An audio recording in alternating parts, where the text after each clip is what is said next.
बहुत ढेर सारे बच्चे पूछ रहे थे कि भैया ये CUET क्या होता है, इसका एग्जाम कैसे दिया जाता है, इसका एग्जाम हम कब दे सकते हैं और सब्जेक्ट कौन कौन से होते हैं प्यारे बच्चों इसके अंदर क्या होता है कि जितनी टॉप यूनिवर्सिटीज हैं, हमारी सेंट्रल यूनिवर्सिटी है, जो स्टेट यूनिवर्सिटी और जो अदर यूनिवर्सिटी है, उसमें हम लोग जाकर के प्यारे बच्चों एडमिशन ले सकते हैं। प्यारे बच्चों यही नीट का एग्जाम, यही JEE का एग्जाम, CSIR नेट वगैरह का एग्जाम। तो नमस्कार प्यारे बच्चों, आज के इस वीडियो में बात करने वाले हैं कि CUET।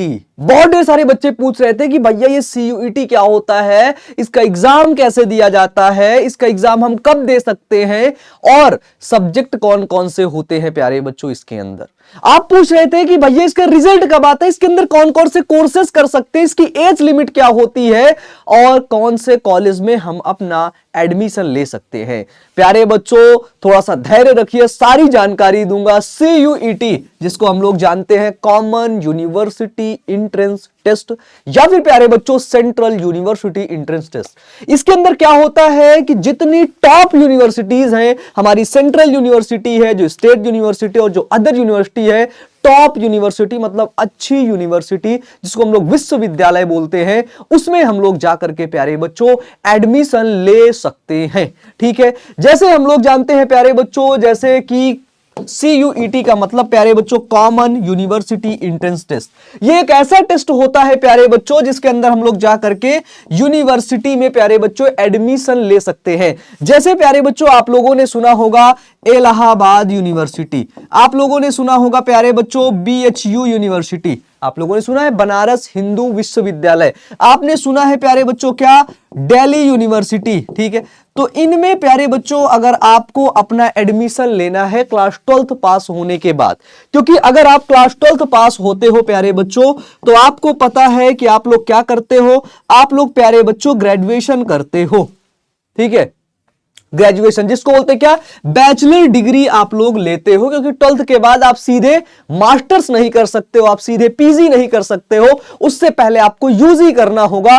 तो उसी के लिए प्यारे बच्चों आपको एग्जाम देना पड़ता है CUET UG। ठीक है, तो CUET UG जो एग्जाम होता है CUET का, उसको कंडक्ट कराती है प्यारे बच्चों NTA। अब तुम पूछोगे कि भैया ये NTA क्या होता है, ये है प्यारे बच्चों नेशनल टेस्टिंग एजेंसी। ठीक है, यही NTA है प्यारे बच्चों जो नीट का एग्जाम करवाती है। यही NTA एक ये जो NTA है ना प्यारे बच्चों, यही नीट का एग्जाम, यही JEE का एग्जाम, CSIR नेट वगैरह का एग्जाम यही NTA करवाती है। ठीक है, तो NTA क्या है, एक टेस्टिंग एजेंसी है जो प्यारे बच्चों पूरे भारत भर में क्या करती है, टेस्ट लेती है। ठीक है, तो NTA करवाती है इसका एग्जाम। अब अगर हम बात करें कि अगर हम CUET UG देते हैं क्लास 12th पास होने के बाद, तो हमको कौन से कोर्स में एडमिशन मिलेगा। तो अगर आप एग्जाम देते हो, आपके अच्छे नंबर आते हैं, तो प्यारे बच्चों आप BA कर सकते हो, BSc कर सकते हो, BCom कर सकते हो, BTech कर सकते हो, BA LLB कर सकते हो, BCA कर सकते हो, जितने भी आपके ग्रेजुएशन के कोर्सेज है ना, आप उनको कर सकते हो प्यारे बच्चों अपनी टॉप यूनिवर्सिटीज में। ठीक है, जितने भी टॉप यूनिवर्सिटीज है उसमें आप अपना एडमिशन ले सकते हो प्यारे बच्चों इस एग्जाम को देने के बाद। हालांकि ये इतना आसान नहीं है, इसके लिए प्यारे बच्चों आपको प्रिपरेशन करनी पड़ती है, क्योंकि आपको पता है कि आप 12th पास आउट हुए हैं। ठीक है, 12th पास होने के बाद प्यारे बच्चों अगर हम लोग बात करें कि इसका पेपर कैसा होता है, इसका सिलेबस कैसा होता है, तो CUET के अंदर प्यारे बच्चों 3 पेपर होते हैं। कितने पेपर? 3 पेपर होते हैं। पहला पेपर होगा आपका लैंग्वेज का, जिसमें 13 लैंग्वेज हैं, और भी लैंग्वेज हैं उनको जानने की जरूरत नहीं है। हम लोग यूपी बिहार के लड़के हैं, लड़कियां हैं, हमको प्यारे बच्चों हिंदी अच्छे से आती है और प्यारे बच्चों इंग्लिश अच्छे से आती है। तो आप इस लैंग्वेज में केवल एक लैंग्वेज ले सकते हैं, या फिर आप हिंदी ले लीजिए या आप प्यारे बच्चों इंग्लिश ले लीजिए। इसके बाद बात आती है डोमेन की। तो डोमेन में आपके पास प्यारे बच्चों 27 सब्जेक्ट अवेलेबल है। कितने सब्जेक्ट? 27 सब्जेक्ट अवेलेबल है। अब तुम्हें लगेगा कि भैया क्या 27 सब्जेक्ट हमें लेना है? बिल्कुल नहीं प्यारे बच्चों, 27 में आपको सिर्फ और सिर्फ 3 सब्जेक्ट लेना है। वो सब्जेक्ट आपको लेना है जो आपने 12th में पढ़ा है, जो आपने 12th में पढ़ा है। जैसे मैंने प्यारे बच्चों पढ़ाई की है किसमें? फिजिक्स की, फिर पढ़ाई की मैंने केमिस्ट्री की, फिर पढ़ाई की मैंने बायोलॉजी की। क्योंकि मेरे क्लास 12th में पीसीबी था। मैं बायोलॉजी से पढ़ा हूं, आप सब लोग जानते हैं, ये मत कहना अमन भैया आप तो मैथ से पढ़े थे। नहीं भाई, मैं बायोलॉजी से पढ़ा हूं।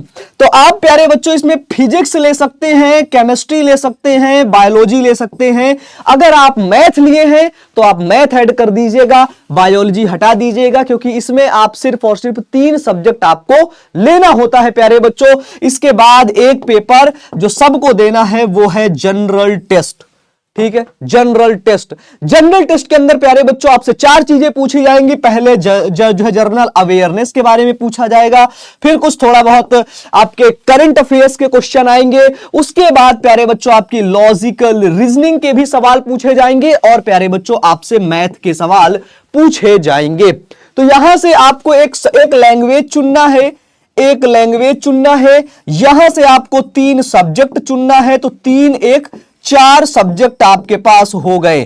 मान लो आपने फिजिक्स केमिस्ट्री बायो चुना, बायो के साथ आपने प्यारे बच्चों क्या चुन लिया, इंग्लिश चुन लिया। तो ये 4 सब्जेक्ट से सवाल पूछे जाएंगे और प्यारे बच्चों आपको जनरल टेस्ट का एग्जाम देना पड़ेगा। ठीक है, अब बात आती है प्यारे बच्चों, आपने सिलेबस के बारे में समझ लिया, ये एग्जाम कौन दे सकता है, CUET UG का 12th पास होने के बाद प्यारे बच्चों दे सकते हैं। अगर बात करें इसमें एज लिमिट की, तो इसमें कोई एज लिमिट नहीं है प्यारे बच्चों, आप 12th पास होने के बाद आराम से दे सकते हैं।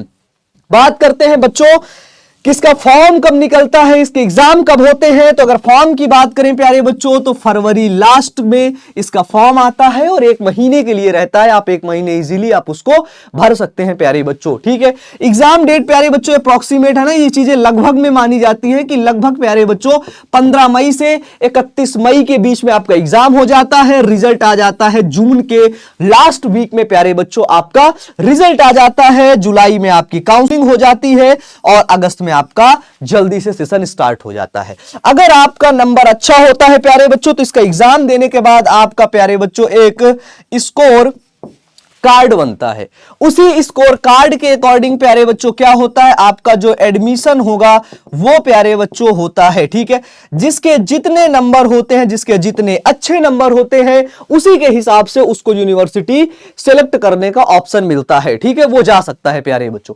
इन यूनिवर्सिटीज में जाकर के आप ग्रेजुएशन का कोर्स ही करेंगे, वो चाहे BSc हो, ठीक है, चाहे BA हो, चाहे BCA हो, ठीक है, चाहे BA LLB हो। ठीक है, ये सभी जितने भी ग्रेजुएशन के कोर्सेज है वही सब प्यारे बच्चों आप कर सकते हैं CUET UG का एग्जाम देने के बाद प्यारे बच्चों। और एक चीज और है कि अगर आपने मान लो ग्रेजुएशन कर लिया, आपने BSc सिलेक्ट किया, ठीक है, आपने BSc कर लिया 3 साल बाद, उसके बाद भी प्यारे बच्चों CUET PG भी होता है। ठीक है, क्या होता है, CUET PG भी होता है। तो आप मन पसंदीदा कॉलेज में भी प्यारे बच्चों इससे पहुंच सकते हैं। एक चीज, दूसरी चीज ये है कि अगर प्यारे बच्चों आप CUET के एग्जाम नहीं देना चाहते तो कोई बात नहीं प्यारे बच्चों, आपके कुछ यूनिवर्सिटीज या कुछ कॉलेजेस आपके आसपास ऐसे होंगे जहां पर प्यारे बच्चों डायरेक्ट एडमिशन हो जाते हैं। आप जाइए, डायरेक्ट एडमिशन ले लीजिए, आराम से पढ़ाई करिए। ठीक है, अगर प्यारे बच्चों आपको CUET के एग्जाम ग्रेजुएशन नहीं देना है, ग्रेजुएशन नहीं करना है, आपको सरकारी एग्जाम की तैयारी करनी है, आप 12th पास हो गए हैं, आप तुरंत सरकारी एग्जाम की तैयारी करिए। आपने आसपास से क्या करिए, जो एडमिशन करवा लीजिए कहीं पे, BA BSc में जहां पे भी इजीली एडमिशन हो जाए वहां पे करवा के आप अपना सरकारी एग्जाम की तैयारी करिए और उसके भी साथ में पढ़ाई करिए। ठीक है, तो ये डिसीजन आपको लेना है कि आपको CUET का एग्जाम देना है या फिर सरकारी नौकरी की तैयारी करनी है या फिर बिजनेस करना है या फिर कुछ और करना है प्यारे बच्चों, क्योंकि डिसीजन आपका होगा, सफलता प्यारे बच्चों आपको मिलेगी। इसके लिए जो मेहनत होगा वो मेरे बच्चे आपको ही करना पड़ेगा। ठीक है, इसलिए शांति से बैठिए, सोचिए और फिर निर्णय लीजिए। तो मिलेंगे नेक्स्ट वीडियो में। Wish you all the best प्यारे बच्चों, थैंक यू।